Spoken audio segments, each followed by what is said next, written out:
So students, this is your modern periodic table. Okay.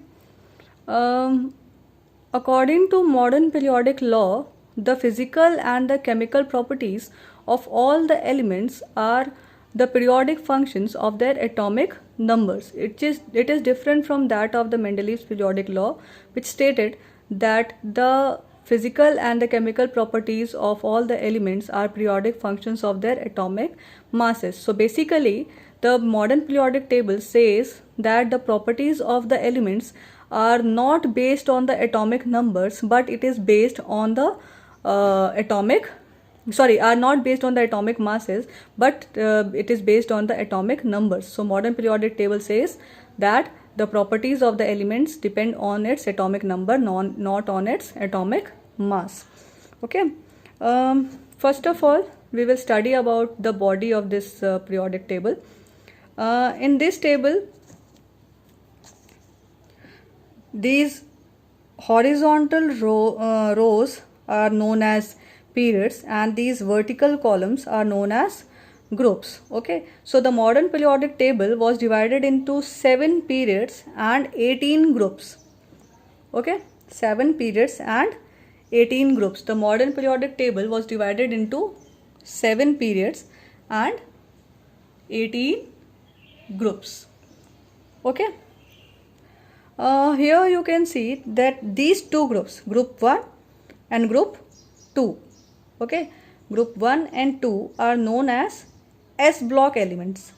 Okay, group 3 to group 12, okay, group 3 to group 12 are known as D block elements. Okay, and group 13 to group 18 are known as P block elements, and this is known as F block elements. Fine. Okay. Now, these elements which are present in the first group are known as alkali metals. These elements are known as alkaline earth metals. These elements from group 3 to group 12 are known as transition elements. Okay, and these elements from group 13 to group 18 are known as representative elements. Among them, this group 18 elements are known as noble gases, and group 17 are known as halogens, and these elements are known as inner transition elements. Okay, so alkali metals, alkaline earth metals, transition elements, transition elements, representative elements, this is your halogens, this is noble gases, and this is inner transition elements. Fine. Okay, why they are called so, we will discuss this later in the later videos. Okay. Now, what are the advantages of this table? So advantage of this table was that first, it was very true that the properties of the elements depend on the atomic number, not on atomic masses. So this table is based on atomic number, not on atomic masses.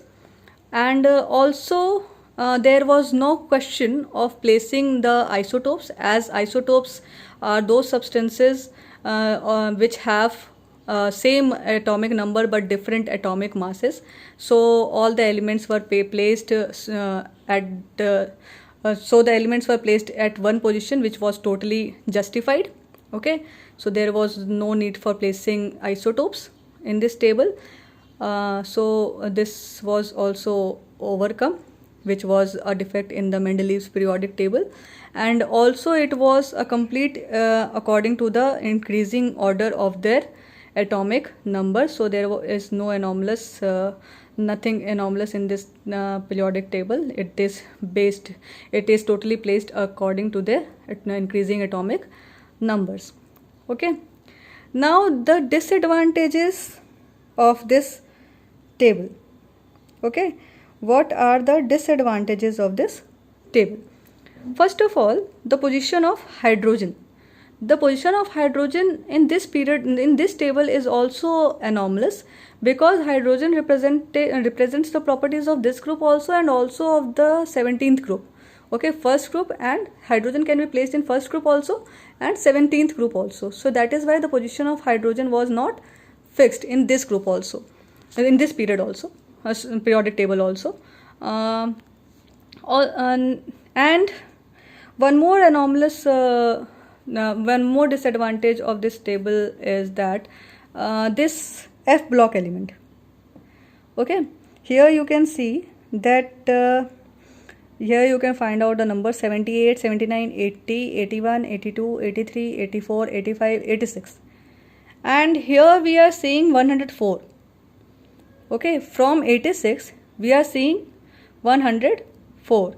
And in this also you can see 40, 41, 42, 43, 44, 45, 46, 47, 48, 49, 50, 51, 52, 53, 54. Okay, 54. Then 55, 56, 56, and here we have 72. Okay, in this also you are saying that you are seeing this that the numbers from 57 to 71 are not here. Okay, so 57 to 71 are in this F block. Okay, 57 to 71 is in this F block, first part, and the other one that was from 89 to 103 are in the second line of this F block. Okay, so this was also this is also one kind of you can say disadvantage of this modern periodic table. And also this F block is not in the main body of the periodic table, it is outside the main body of the periodic table. So this also we take as the disadvantage of this modern periodic table. Okay, so we have discussed about the body of the modern periodic table. Okay, and the elements, what we call them in a group, and the blocks of the modern periodic table, and also the advantages and disadvantages of the modern periodic table.